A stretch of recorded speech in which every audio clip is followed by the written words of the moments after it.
Bismillahirrahmanirrahim. Ar-Rum ayat 54 menyebut bahwa kita pasti mengalami 3 kondisi yang tidak bisa dilawan. Lemah, kuat, lemah. Kita sedang masih kuat tapi menuju lemah. Betul nggak Pak? Masih kuat tapi sedang menuju lemah. Bisakah kita menolak? Tidak. Paling hanya bisa memperlambat lemahnya. Maka mumpung masih ada kekuatan itu, tidak boleh kita sia-siakan. Begitu pula Rasulullah SAW mengingatkan pasca hijrah. Mungkin yang ikut dalam kajian Riyadhus Shalihin ingat dengan hadis ini, Pak. Di bab niat, la hijrata ba'dal fathi. Tidak ada lagi hijrah dalam pengertian makna bahasa, minal makan ilal makan. Bukan minat to'am ilal to'am, bukan. Beda Pak. Hijrah yang dimaksud secara bahasa minal makan, dari satu tempat ilal makan ke tempat lain, itu la hijrata, sudah tidak ada. Tapi barangkali hijrah yang harus kita lakukan adalah jihadun wa niyatun. Bersungguh-sungguh dan niat yang kuat untuk melakukan sesuatu yang lebih baik. Maka kata Allah, izastun firtum. Kalimat berikutnya ya. Jika diseru, jika diajak, majulah, berjuang. Baik subatan au jami'an, baik sendiri-sendiri ataupun kelompok, fanfiru, bergeraklah. Jangan diam. Maaf, meskipun sebagian besar bapak-bapak pensiunan, yang berarti kesannya itu diam, Pak ya. Enggak lah. Jangan jadi MUI tanda kutip, moyan unggal isuk wungkul. MUI kan gitu Pak. MUI moyan unggal isuk guys gitu. Taklim tara, aduh kasihan usia dikamanakeun gitu. Sok atuh diisi. Jadi idzastun firtum, kalau diseru fanfiru, bergeraklah. Dalam bahasa surat At-Taubah, bergeraknya itu khifafan wasiqalan. Boleh jadi sekali waktu Bapak pernah enggak khifafan, ringan, semangat sekali, wah gegap gembita. Tapi di waktu hoream kieu nya. Jam berapa mah? Jam 4 seperempat ka masjid. Sahoream euy. Pernah? Bukan pernah. Sering. Sikolan. Nah, gitu. Itu bahayanya. Baik, sekali waktu khifafan, ringan sekali, Masya Allah, hari ini nikmat luar biasa. Tapi sekali waktu boleh jadi kita mengalami sikolan, beratnya yang luar biasa. Disitulah, apalagi maaf ya, secara pribadi juga suka Pak, pas misalnya hujan dari jam 3:30, rintik-rintik, tiris deh. Kata istri deh, ayam mual pangawasan jamaah, mual ayah, aduh saha kan. Setan bukan Pak? Udah nggak usah berangkat, mual ayam mual, cek saha iro. Itu kan bagi saya sadul waswas kan Pak? Ah enggak, bismillah, la haula wala quwwata, berangkat. Nah kalau sudah berangkat Pak, ringan Pak, tapi ketika mau berangkatnya angkat mual, angkat mual, angkat. Balik deh, mual, angkat, mual. Itu bagian dari perjalanan hidup kita masing-masing. Percayalah, kita pasti mengalami hal-hal seperti itu.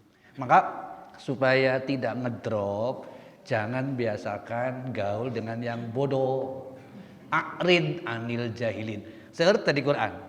Banyak Pak kata-kata a'rid anil jahilin. Jauhi orang-orang bodoh. Kita akan ikut bodoh. Mohon maaf ya. Kata Quran itu kadang-kadang tegas. Jangan bergaul dengan mereka. Al-Kahfi ayat 28 kan begitu Pak. Wala tuti' man aghfalna qalbahu an dzikrina. Jangan mengikuti, jangan menaati, jangan menjadikan mereka kawan setia orang yang hatinya sudah lalai dari mengingatkan. Pasti ikut lalai. Maka tema kita hari ini adalah kecerdasan hati untuk berhasilnya menemukan ilahi. Ini ada hubungan seperti biasa. Saya suka menyebut dengan dua variabel ya. Tidak usah banyak-banyak. Variabel pertama adalah cerdasnya hati pasti menemukan kebenaran ilahi. Ketika hati sudah buta, nggak akan mungkin menemukan ilahi. Bukankah Al-Hajj ayat 46 menyebutnya begitu? La ta'mal absor, bukan mata mereka yang buta, walakin tapi yang buta ta'mal qulub fis sudur. Yang buta itu hati di dalam dada ini. Ketika buta hatinya, otomatis semuanya buta, mata buta, telinga pun tuli. Makanya di dalam Quran kata buta itu sebutannya banyak. Bisa buta dalam pengertian mata fisik, bisa buta dalam pengertian hati. Lain waktu kita bahas ya. Yang pasti cerdas hati. Penelitian menunjukkan, J. Singer misalnya, seorang psikolog, istri yang cerdas, baik IQ, nalar, maupun spiritual hati, pasti menghasilkan keturunan yang cerdas. Jadi ketika seorang suami rajin taklim tapi istri enggak, berbahaya. Atau sebaliknya, ketika istri taklim rajin suami enggak, juga berbahaya. Kenapa? Adakah seiring sejalan menemukan visi dan misi? Enggak. Padahal Muslim menyuruh Islam ajaran kita menyuruh kita untuk melakukan dua-duanya. Suami istri harus menemukan proses jalan yang benar. Jadi cerdas hati insya Allah menemukan ilahi ya. Apa contohnya? Saya kira banyak kalau untuk kondisi hari ini ya. Tapi kita lanjutkan kajian yang kemarin. Siapakah orang yang masuk kategori cerdas hatinya sehingga menemukan ilahi? Bisa diwakili oleh Abu Dzar Al-Ghifari, atau nanti ada lagi Tufail bin Amir bin Tufail Ad-Dausi, itu nanti ya. Para bapak dan ibu yang dirahmati Allah, kajian kita yang lalu adalah dakwah Rasulullah SAW menempuh perjalanan yang cukup panjang kadang-kadang ya, sampai ke kabilah-kabilah yang kalau hari ini mendekati ke wilayah Al-Bahrain sana. Jadi bayangkan oleh kita bertahun-tahun perjalanan beliau tanpa henti.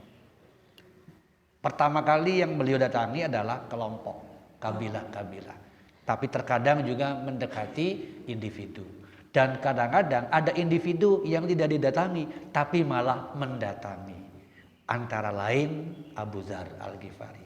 Kita lihat pada pembahasan yang lalu, Abu Dzar sudah mendengar bahwa di Mekah ada seseorang yang mengaku diri sebagai Nabi Allah.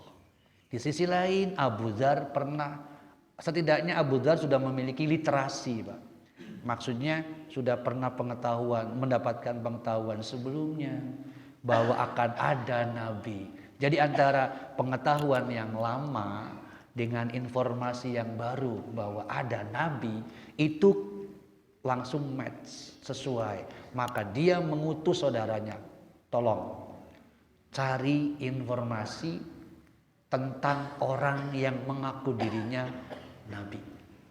Sadap dia, dengar kata-katanya seperti apa. Itu kata saudaranya.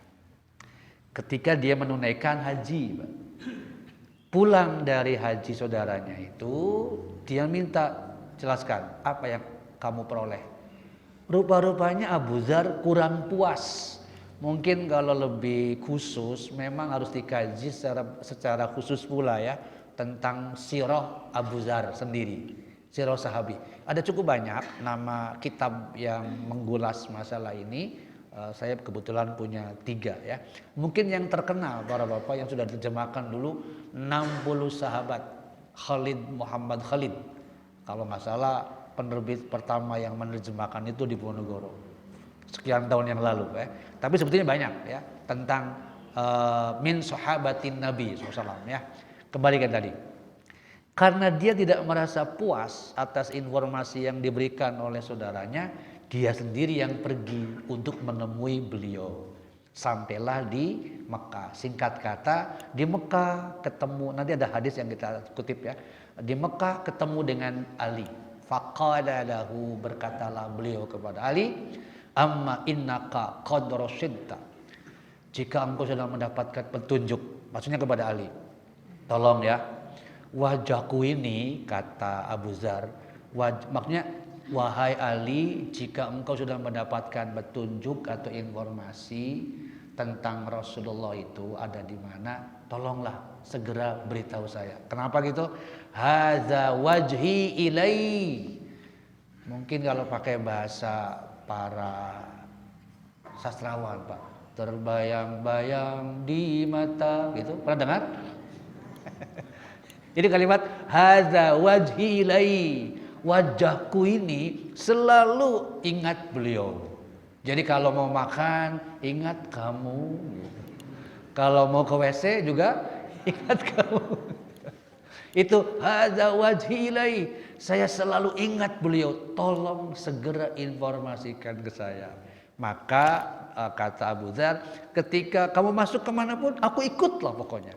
Saya siap ingin menemukan kebenaran, menemui orang yang disebut tadi sumber kebenaran. Itu intinya ya. Bahkan kalau Bapak lihat kalimat di sini, qumtu ilal haid wa amdi anta. Jika engkau katakanlah aku akan berdiri tegak di hadapanmu ketika engkau berada dalam bahaya. Kalimat ini, Pak, nanti juga dilakukan oleh Abu Bakar radhiyallahu an ketika kita melihat bagaimana Abu Bakar radhiyallahu an dengan Rasulullah SAW berjalan menuju Gua Sur. Ada banyak cerita yang Masya Allah indah luar biasa di sana. Bagaimana Abu Bakar radhiyallahu an berkorban segalanya demi Rasulullah SAW. Saya kalau sudah membaca cerita ini sampai menangis, ya Allah, betapa cinta beliau ya kepada Rasulullah. Saking korbannya. Kenapa? Tadi ketika beliau mengawal Rasulullah SAW ke Gua Sur, kadang lari ke depan, kadang balik lagi ke belakang, bolak-balik kayak gitu. Karena sendirian kan, berdua dengan beliau. Ya Rasulullah, ketika saya di belakang itu untuk menjagamu kalau ada orang yang di belakang menyerangmu. Tapi saya takut justru yang menyerang dari depan, maka saya akan ke depan. Ketika saya di depan, saya takut ada orang yang menyerang di belakangmu, maka saya lari. Jadi apa yang dijawab oleh Abu Bakar radhiyallahu anhu menggambarkan betapa beliau siap pasang badan.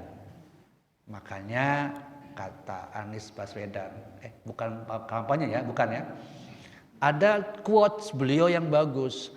Pemimpin yang pasang badan untuk rakyatnya, pasti rakyatnya pun rela pasang badan untuk dirinya. Laras tak? Puntennya bukan kampanye, tapi tenang naon. Terserah mereka. Saya kan bukan kampanye, hanya mengutip quotes-nya. Bagi saya bagus ya Pak. Pemimpin yang pasang badan demi membela kesejahteraan rakyatnya pasti mual ada feedback, pasti insya Allah. Sama seperti orang tua kepada anaknya. Orang tua yang pasang badan demi kesejahteraan hidup anak-anaknya, saya jamin ketika beliau sepuh rela berkorban apapun anaknya. Dan ini banyak contoh-contohnya yang kita alami dalam kehidupan sehari-hari ya. Baik, itu kira-kira singkatnya para Bapak ya. Maka setelah terjadi dialog, Ali bin Abi Thalib radhiyallahu anhu pergi beranjak dari tempat itu, sedangkan Abu Dzar terus mengikuti karena tadi ingin menemukan sumber kebenaran, yakni Rasulullah SAW. Jamaah yang dirahmati Allah, pusatnya itu di Masjidil Haram karena memang pusaran informasi ada di situ, sehingga aktivitas Masjidil Haram itu luar biasa sibuk ya. Luar biasa sibuk. Nanti sekali lagi kalau sudah memasuki peristiwa prahijrah, waduh, ada banyak hal menarik yang luar biasa. Nah, kalau diceritakan seperti ini nih petanya ya. Inilah peta RT RW, mungkin kalau bahasa sekarang ya. Tata ruangnya, tata wilayah dan tata ruangnya seperti ini. Zaman Rasulullah SAW masih hidup dan berdakwah di Mekah. Di situ Bapak dan Ibu bisa perhatikan, nah apa tulisan-tulisan mudah-mudahan jelas ya. Ada Home of Khadijah radhiyallahu anha, itu berarti rumah beliau yang berdekatan dengan Bukit Marwah. Ada Home of Abbas, itu Abbas bin Abdul Muttalib radhiyallahu anhu. Beliau bukan terlambat masuk Islam ya, memang sengaja menjadi informan Rasulullah SAW selama di Mekah.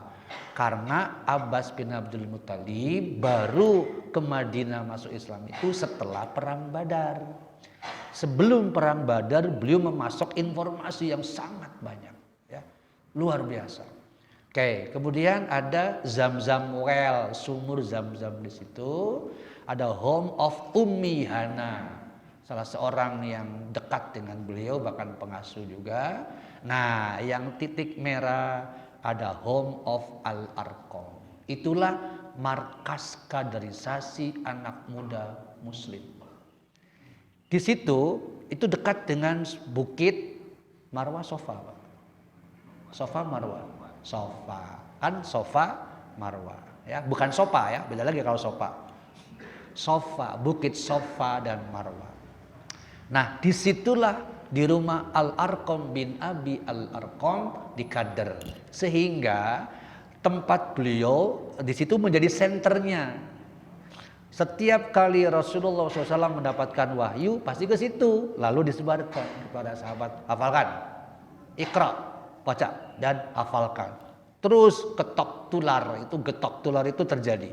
Jadi disinilah Abu Dzar mengikuti Ali untuk menemui Rasulullah SAW. Sampailah di rumah Al-Arqam. Ya. Bagaimana kisah berikutnya? Saat beliau ketemu dengan Rasulullah SAW, to the point, ya Rasulullah, a'ridu alayyal Islam. Karena itu kalau Bapak buka Sahih Bukhari atau di Riyadhus Shalihin mungkin juga ada ya. Tidak sedikit hadis yang diriwayatkan oleh Abu Dzar. Misalnya gini kalimatnya, an Abi Dzarri radhiyallahu anhu. Akan sering menemukan, Pak. Misalnya di Sahih Bukhari ya, ada kalimat an Abi Dzarri radhiyallahu anhu. Sa'altu, aku bertanya kepada li Rasulillah SAW. Ya Rasulullah, misalnya, mal Islam, Islam itu apa? Dijawab oleh beliau. Itu artinya Abu Dzar adalah orang yang haus kebenaran, Pak. Haus menemukan kebenaran, menemukan kebaikan. Sebagaimana nanti Musa alaihissalam mengucapkan di hadapan Khidir di surat Al-Kahfi ayat 66. Nanti bisa Ibu dan Bapak perhatikan sana ya. Hal attabi'uka ala an tu'allimani mimma ulimta rusdan. Boleh enggak saya ikut denganmu wahai orang soleh? Boleh enggak saya ikut denganmu supaya engkau bisa mengajariku rusdan kebenaran? Apa jawaban orang yang soleh? Tidak disebutkan ya dalam Quran. Meskipun dalam hadis disebutnya Khidir. Bukan Khidir sebetulnya, ejaannya Khadir, Pak. Kalau tidak salah Khadir, bukan Khidir yang terkenal itu Khadir. Apa itu Khadir? Hijau. Apa jawaban beliau? Lantas bir. Kamu enggak akan sabar, enggak usah ikut, enggak akan sabar. Enggak, satajiduni insyaallah minas sabirin. Saya siap bersabar. Enggak akan sabar, udah enggak usah. Enggak, saya siap bersabar. Akhirnya sepakat. Jadi apa yang disampaikan Musa alaihi wassalam adalah keinginan kuat untuk mendapatkan al-khair atau arusda, kebenaran. Nah, demikian pula Abu Dzar Al-Ghifari radhiyallahu anhu tadi ya. A'ridu alayyal Islam, jelaskan padaku ya Rasulullah SAW tentang Islam itu apa. Dijawab oleh beliau definisinya, Pak ya. Saya tidak menyebutkan di sini karena cukup banyak. Jawaban beliau beda-beda, satu sama lain saling melengkapi. Al-Islam, Islam itu mendirikan sholat, bla bla bla panjang. Di riwayat lain, Islam itu memberi makan orang miskin. Ketika digabung, ya banyak definisinya. Itulah cara beliau menerangkan Islam. Melihat dulu siapa yang diajak bicara. Karena itu kita harus sama-sama berlatih bagaimana bicara, membedakan bahasa, membedakan gaya bahasa juga, struktur kalimat juga mungkin beda, penekanan juga beda, istilah-istilah yang dipakai juga beda, tergantung siapa yang dihadapi. Mungkin dalam pertemuan ke depan ketika kita membahas Amir bin Tufail akan saya bahas salah satu 4 syarat ya untuk kita sama-sama miliki, khususnya turunan kita Pak ya, anak-anak muda. 4C yang lagi-lagi saya katakan dikutip oleh Pak Anies. Ketika saya klik, oh ternyata bagus konsepnya. Jeff Larch, seorang edukator, menemukan konsep 4Cs namanya, 4C. Nah 4C itu ada hubungan dengan ini. Kalau saya dekati 4C itu, didekati dalam perspektif Quran, semuanya ada insya Allah. Nah itu yang nanti kita bahas ya. Apa saja 4C itu, saya sekedar menyebutkan dulu. Critical thinking yang pertama, kemudian creativity yang kedua, yang ketiga adalah collaboration, dan yang keempat communication. Komunikasi itu ada 2 Pak. Writing skill, bisa nulis sekaligus dengan speaking. Orang berkomunikasi tidak melulu sekedar lisan, tapi harus tulisan. Nah bagaimana mampu dua-duanya? Susah Pak. Ada yang bisa komunikasi lisan, oral communication namanya ya. Tapi nulisnya, sok suruh nulis, sobek, buang lagi, kumaha liurnya. Banyak calon sarjana skripsi geser nulis lah. Sok tanya. Tidak mudah Pak nulis itu. Nah Rasulullah SAW pun sama, tapi kan dididik oleh Allah, bisa akhirnya. Makanya di pesantren ada namanya imla, itu latihan untuk nulis. So kita belajar masing-masing, saling mengingatkan. Yang satu baca Al-Fatihah, yang satu nulis. Pak enggak? Gantian Pak. Mengapa tulis Bismillahirrahmanirrahim? So kita lihat, bener nggak tulisan Bismillahnya? Kebayang tuh Pak? Karena kita nggak biasa, hanya biasa membaca, tapi nulis nggak, akhirnya banyak yang salah Bismillahnya. Padahal udah biasa tiap hari. Atau Alhamdulillahirabbil alamin, sok tulis salah kabeh. Kenapa? Tidak terbiasa. Itu namanya communication. Nah hari ini komunikasi itu sangat penting. Sepintar apapun seseorang, otaknya jenius, tapi kalau nggak bisa berkomunikasi, bisa nggak mentransfer ilmunya? Apalagi pejabat Pak, pemimpin wajib punya communication skill. Sebab kenapa Pak? Dia paling sering menghadapi publik Pak. Mau tidak mau, namanya public speaking harus dilatih terus gitu. Rasulullah SAW disebut apa? Tabligh. Karena beliau memiliki kemampuan tadi. Makanya kembali ke yang tadi. Ya tentu jangan memaksakan diri juga kalau enggak ya. Kembalikan tadi para bapak. Jadi Rasulullah SAW menjelaskan tentang ajaran Islam begitu rinci kepada Abu Dzar. Tentu karena hati beliau sudah cerdas, langsung aslamtu maka inni.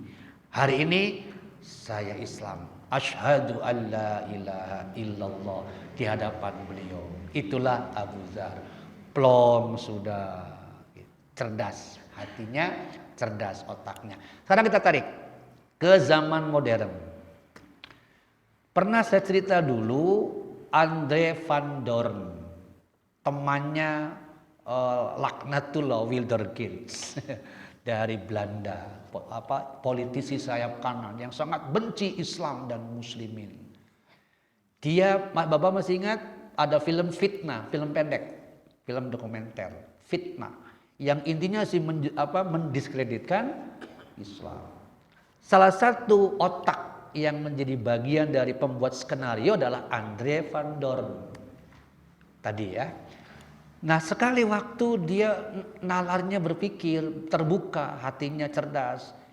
Saya membenci sesuatu yang tidak saya pahami. Saya membenci Islam, sementara saya nggak pernah tahu apa itu Islam. Terbukalah dari situ. Kalau begitu supaya saya tambah kuat bencinya kepada Islam, harus saya pelajari, gitu kan? tertantang Pak, saya harus mempelajari Islam supaya kebencianku beralasan. Kenapa saya membenci Islam? Dipelajarilah. Yang pertama tertarik adalah Islam itu kan ada sumbernya bernama Al-Quran. Maka dia beli The Holy Quran, terjemahan Yusuf Ali. Itu terjemahan bahasa Inggris yang paling bagus ya. Dia baca Al-Fatihah, Al-Baqarah, masuk ada kisah Fir'aun. Tapi dalam otaknya kok berbeda dengan Fir'aun dalam Bible. Masuk lagi Al-Imran, ada kisah Isa. Dia aneh, Isa yang dia dapatkan gambarannya beda dengan yang sudah ada kan. Lebih terus, belum sampai habis Pak Al-Quran, langsung takluk dia datang ke Qatar, syahadat di sana. Itulah cerdas hati menemukan kebenaran.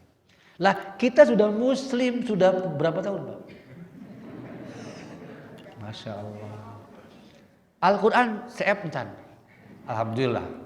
Ngabuka mah udah. Tapi bagaimana mendalami di situ?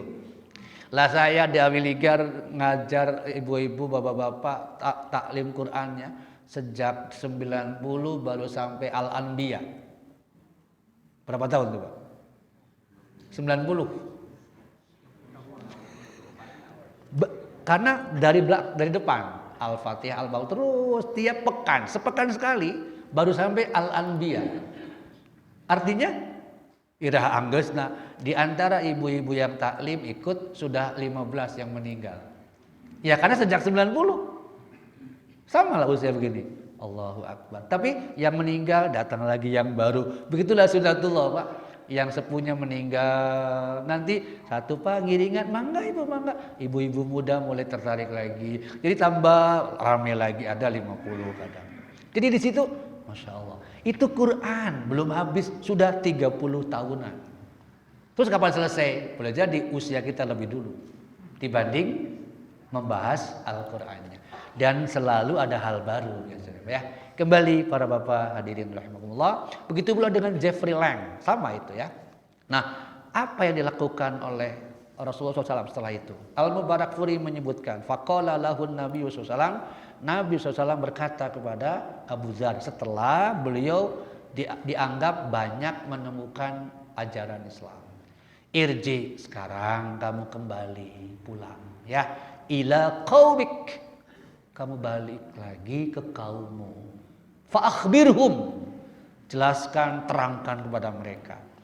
Ini artinya disemangati nggak Pak Abu Dzar untuk mendakwahkan Islam juga? Nggak ada istilah, aduh saya tuh bisa ngomong ya Rasul. Nggak ada istilah itu. Akhbirhum, terangkan kepada mereka, jelaskan kepada kaummu. Tapi tentu bukan dulu kepada kaum, tapi konsepnya keluarga dulu. Ya kan? Pasti dibentuk dulu, kita ngaji, kita taklim, sebarkan ke anak, ke istri, ayo bareng terus sambil ke orang lain. Itu pasti Pak, karena konsep Islam tidak boleh luar dulu baru dalam. From the inner to the outer, kira-kira gitu. Dari dalam keluar. Ku anfusakum, kan gitu, anfus dulu kan, baru ahli. Setelah itu masyarakat. Sama seperti doa kan, Allahumma gfirli baru wali walidayah. Enggak bisa Allahumma gfir wali walidayah. Nah enggak pakai li, saya mah kudu Pak, orang tua weh. Enggak, tetap li dulu baru wali walidayah. Nah terkait dengan doa untuk kedua orang tua, saya kutip sedikit hadisnya untuk menyemangati teman-teman muda atau para ibu, kita sebarkan ke anak. Iza tarakal abdu ad-du'a lil walidaini fa innahu yanqati'u rizqu. Orang yang meninggalkan doa untuk kedua orang tuanya, Allah putus rezekinya. Memang tidak langsung kan Bu ya? Apa hubungannya mendoakan orang tua rezekinya berkah? Ada insya Allah. Tapi sebaliknya, la yuakhirullah, ada 3 dosa yang tidak akan ditunda azabnya di dunia. Dan 3 dosa ini erat hubungannya dengan waris. Apa itu? Al-baghyu, sama dengan tindakan zalim. qati'ur rahim, dan al-uququl walidain. Ya. Jadi satu, menzalimi orang, dua, durhaka kepada orang tua, tiga, memutuskan silaturahim. Kalau konflik waris biasanya ada saja orang yang rakus. Kalau seseorang itu rakus terkait dengan waris, pasti dia berbuat bagyu. Kalau sudah berbuat bagyu karena mengambil hak adik-adiknya atau kakaknya, pasti dia menimbulkan uququl walidain, durhaka kepada orang tua. Dan kalau durhaka kepada orang tua, pasti dia memutuskan silaturahim. Kenapa? Bertengkar enggak, Pak? Pasti. Maka kembali ke yang tadi, Abu Dzar diingatkan, akhbirhum hatta ya'tiyaka amri, hingga datang keputusan dariku nanti ya. Nah, kalimat ini sedikit berbeda dengan hadis yang lain nanti ya. Jadi agaknya ini kutipan, ada beberapa riwayat soalnya saling menambahkan ya. Maka walladzi nafsi biyadih, di situ dia bersumpah demi yang jiwaku dalam genggaman Allah, la usrihanna biha, aku akan berteriak di belakang mereka. Maksudnya ingin mendeklarasikan di hadapan musyrikin Quraisy waktu itu. Akhirnya Abu Dzar mendeklarasikan, Pak, di dekat Ka'bah, asyhadu alla ilaha illallah. Ya dipukuli ya tuh, Pak. Hari mana soal kepulki itu dipukuli sampai bonyok, sampai masya Allah. Untung ada Abbas bin Abdul Muttalib. Oleh Abbas bin Abdul Muttalib, teman-teman yang musyrik tadi diingatkan. Nanti saya kutip hadisnya di sini ya, bahwa nih lihat kata-katanya, Pak. Yang paling bawah kalimatnya, qala, Abbas berkata kepada orang-orang musyrik yang memukuli Abu Dzar, wailakum, celaka kalian. Kata wailakum saya kira hafal ya, wailun berapa kali tuh? Wailul lil mutaffifin, wailul likulli humazatil lumaza, fawailul lil. Itu apa? Celaan, Pak. Wailakum, celaka kamu. Artinya Abbas mengingatkan, rusak kalian. Kenapa? Alastum ta'lamun? Tidakkah kalian tahu? Annahu min Gifar. Dia itu dari Gifar, tahu? Kalian sering melewati wilayah itu. Sok. Gitu? Lain tadi ngomong atuh. Lain tadi ngomong. Mau diarah? Hah? Oh iya, nggak jadi, Pak. Takut. Karena Bani Gifar itu terkenal kerasnya. Bahkan tidak sedikit dari mereka yang suka menjadi perampok. Mau dirampok? Waduh, kayak tadi. Jadi udah jangan, dihentikan, Pak. Itulah salah satu contoh. Artinya di sini para bapak, betapa semangat itu kadang-kadang kalau tanpa kendali seperti itu. Makanya Rasul mengingatkan, jangan gitu, nggak usah belum. Ya tapi saya ingin ya Rasul. Iya boleh, benar itu bisa. Tapi benar juga harus baik. Di sini, Pak, Bapak Ibu saya kira pernah mendengar ucapan yang seperti ini. Tapi kan niat saya baik, betul nggak? Tapi kalau caranya salah, ya salah. Contoh gini, niat saya baik, oke, tidak cukup baik saja, tapi harus benar. Maka baik dan benar sulit dipisah. Contoh, baik salah, cara alias tidak benar. Seseorang anak muda mungkin kerja di sebuah bank, naik mobil biasa keren. Nah ketika mau belok di sebuah jalan, dia melihat seorang nenek-nenek bolak-balik gitu, Pak, seperti sa'i, balik sana, balik lagi ke sini, seperti sedang mencari sesuatu yang beliau bingung. Dilihat oleh anak muda ini, ngapain tuh nenek-nenek bolak-balik kayak yang bingung. Setelah dia parkir, itu kan beda jalan tuh. Dia sebelah sini, seberang jalan, nenek-nenek seberangnya lagi. Dia segera menjemput, nek mau nyebrang ya, tuntun Ketika sudah sampai, kemana ya? Ibu, nenek mau nyebrang. Bukan, tenanyakeun heula. Saya sedang mikirkan injo saya di mana. Balik deui, Pak. Carekan. Marah nggak nenek itu? Apa jawabannya? Tapi niat saya akan baik, Nek. Baik saja nggak cukup. Kenapa nggak nanya dulu? Mau nyebrang kan, Nek? Coba kalau nanya dulu, salah apa, Pak? Enggak. Itulah kita. Banyak dari kita, tapi kalau niat saya baik. Lah kalau caranya salah, ya nggak bisa. Inilah yang diingatkan beliau kepada Abu Dzar, bahwa semangat harus, tapi dikontrol lah. Jangan sampai asyhadu alla ilaha illallah di hadapan orang musyrik, ya puguwe itu tadi. Itu kesalahannya, bukan tanda kutip ya, kekeliruan lah, bukan kesalahan dalam konteks dosa. Nah, akhirnya memukuli tadi, lalu Abbas bin Abdul Muthalib mengingatkan dan dibantulah Abu Dzar untuk katakanlah diangkat ya, dibantu untuk berdiri. Para bapak hadirin rahimakumullah, inilah beberapa wilayah yang mungkin nggak terbaca ya tulisannya, tapi ini menggambarkan kabilah-kabilah yang tersebar. Jadi di sini nih sepanjang inilah ada Bani Ghifar tadi, di mana orang-orang Quraisy sudah terbiasa ke Syam untuk dagang melewati wilayah itu. Maka ketika Abbas bin Abdul Muthalib mengingatkan, jangan sampai terjebak di sana ya. Para bapak dan jamaah rahimakumullah, inilah gambaran besarnya mengenai bagaimana proses pencarian Abu Dzar Al-Ghifari yang setelah bersahadat on fire imannya, sehingga dengan gagah sekali mendeklarasikan asyhadu alla ilaha illallah di pinggir Ka'bah, di dekat Darun Nadwa, saat tokoh-tokoh Quraisy sedang berkumpul. Di situ dia kemudian dipukuli karena diprovokasi oleh mereka, sehingga luka parah yang cukup lumayan ya. Ada benarnya tapi ada kelirunya apa yang dilakukan oleh beliau. Nah, para bapak dan ibu, gambaran tentang Abu Dzar saya temukan dalam Sahihain. Dalam Bukhari ada, dalam Muslim ada. Riwayatnya ada dua. Ada yang satu dari Abdullah bin Abbas radhiyallahu an, ada juga yang dari Abdullah bin As-Samit. Abdullah bin As-Samit itu dari Ansor. Ini sekedar saya kutip ya, tidak akan kita bahas karena panjang sekali.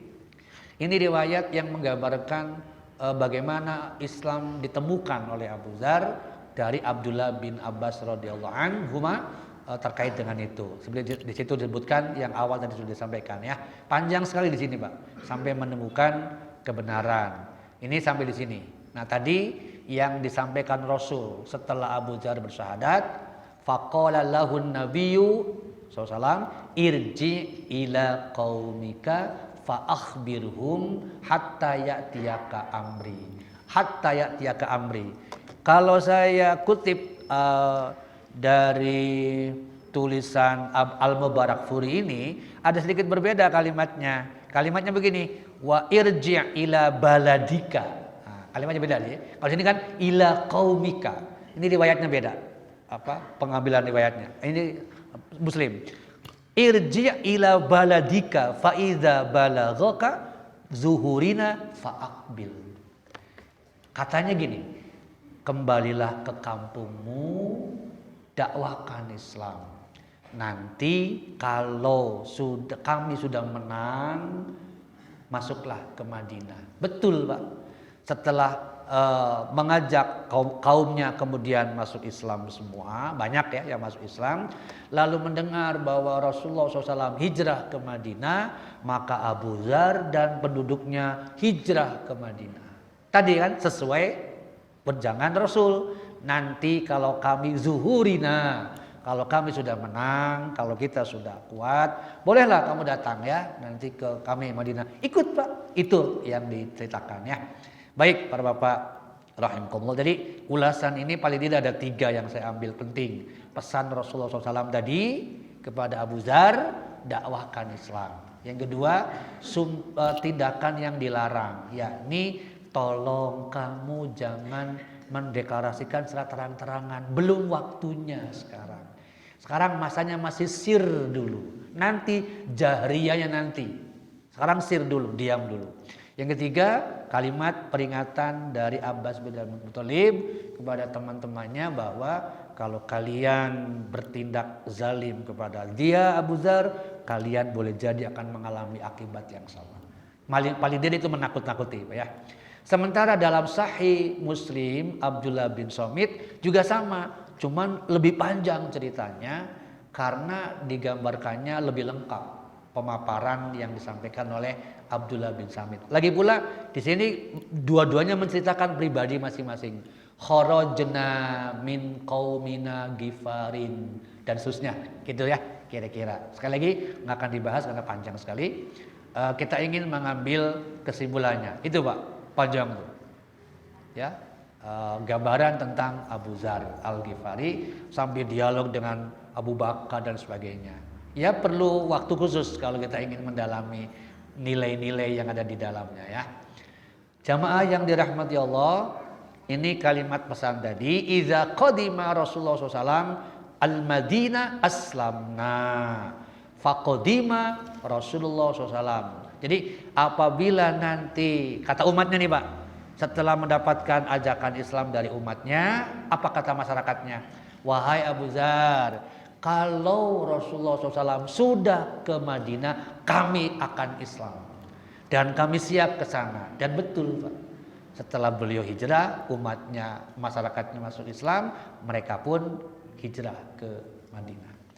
Jamaah yang dirahmati Allah, apa kesimpulannya? Satu, ini barangkali ya, seorang muslim seyogianya harus siap melakukan the adventure of knowledge. Ayo, datangi masjid untuk taklim. Itu bagian dari petualangan ilmu. Kalau kita melakukan petualangan ilmu, berarti kita sedang ishtaro, menjual diri kepada Allah. Ingat kalimatnya di situ. Innallaha ashtara minal mu'minin. Allah telah membeli dari mukmin. Apa yang dibeli? Dua, anfus, amwal. Allah membelinya, berarti kita menjualnya. Artinya dalam jual beli ada berapa komponen, Pak? Satu, seller, penjual. Dua, buyer, pembeli. Tiga, barang, produk yang dijual. Apa yang dijual di sini? Dua, diri dan harta. Yang ketiga, yang keempat, alat pembayaran. Apa alat pembayarannya? Jannah. Jadi surga Allah berikan kepada kita yang siap menjual diri. Siapa yang siap menjual diri? Ada beberapa nih, kalau Bapak perhatikan atau bahas 112, salah satunya apa? As-saihun, petualang ilmu. Jadi Bapak dan Ibu datang dari rumah ke masjid ini taklim, bagian dari petualang ilmu. My trip, my adventure, gitu kan? Ya Pak, my life, my adventure. Jadi hidupku, petualanganku. Dalam konteks apa? Taklim, tidak boleh tidak ya. Nah inilah al-jannah sebagai medium of exchange-nya, alat pembayaran.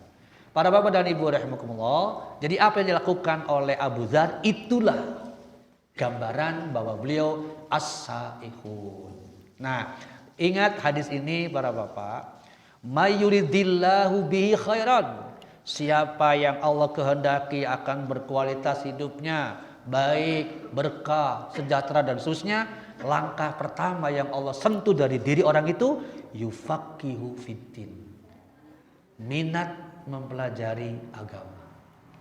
Jadi bersyukurlah Pak, saya, kita, ibu, semua masuk kategori yufaqihu fiddin. Minat mendalami agama. Kenapa? Di luar sana masih banyak nggak? Banyak yang aduh Masya Allah hesek bisa. Itu susahnya Pak. Tapi anehnya ketika meninggal hayang dibacakan Quran. Ada contoh sederhana kecil gini Pak. Saya ulangi ya. Seseorang mau meninggal nih, sakit berat, lalu bilang kepada anaknya, nanti kalau bapak meninggal minta Al-Quran ke DKM. Jangan naon Pak, jangan bantal di kuburan. Akhirnya anaknya bodoh sama. Ya karena ini kan wasiat Pak, datanglah ke DKM. DKM saya Pak. Ini cerita nyata di dekat di saya ya. Pada DKM punten bapak saya sebelum meninggal saya bilang supaya minta Quran Pak, satu. Oh mau ngaji? Mangga. Sanes. Terus buat apa? Eta jang bantal cenah di kuburan. Kada bapak meninggal barusan. Karena DKM bingung, kumaha ya? Tuh Pak, Nggak usah Pak, nggak usah dikasih. Ambek kok, mending ngopet kok Quran gitu menang. Jelaskan. Apa dalilnya? Kan supaya dapat cahaya di kuburan. Nah, salah kaprah di sini Pak. Emang Quran yang sekarang mushaf bukan? Mushaf kan? Quran itu bukan mushafnya, itu mushaf namanya. Rusak mual kertas. Rusak, yang disebut adalah nilai-nilai di dalamnya, bacaannya, pemahamannya, pengamalan.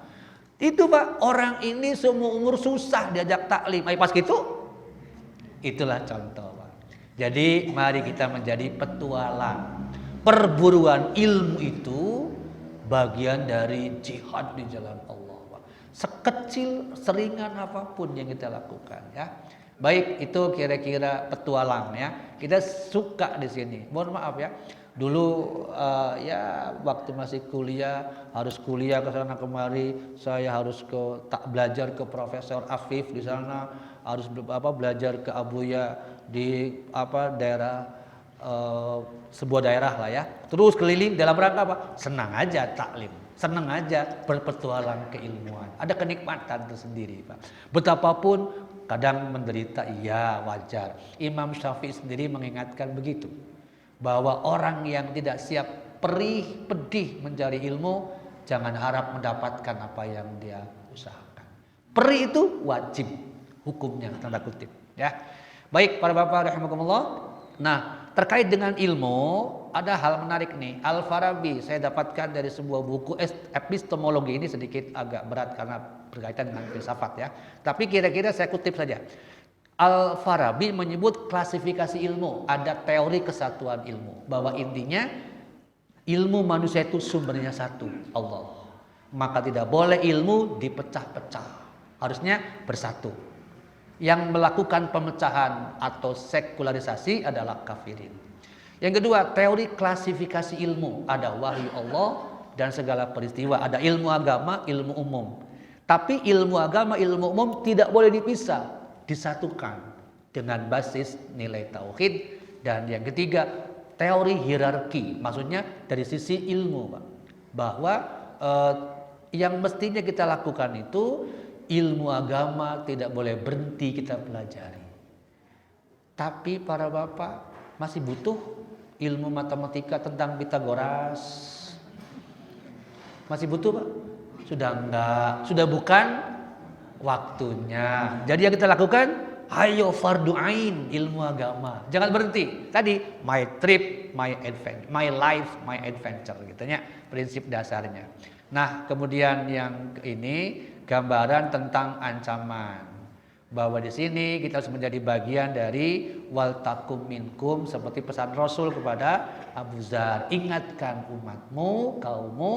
Itu artinya apa? Setiap mukmin harus terlibat dalam amar ma'ruf nahi munkar. Yang terakhir ini Pak, kecerdasan Abu Dzar hatinya adalah driven factor, faktor penggerak untuk menemukan ilmu.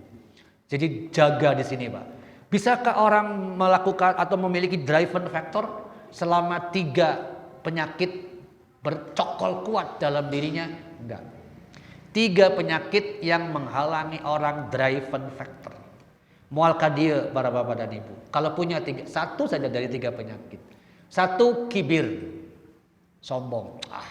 Udah ngaji mah etak-enek. Udah masuk kategori kibir Pak. Nges nyaho, paling gak ngaji itu ngajak bener kan? Nges nyaho hari gitu mah. Seolah-olah ngerasa gitu. Itu terjadi Pak di kita. Udah tahu, pasti kan yang namanya ngaji itu jangan diikuti yang salah, ikuti yang bener. Itu kan yang nges nyaho gitu mah. Apal, aduh hebat. 1.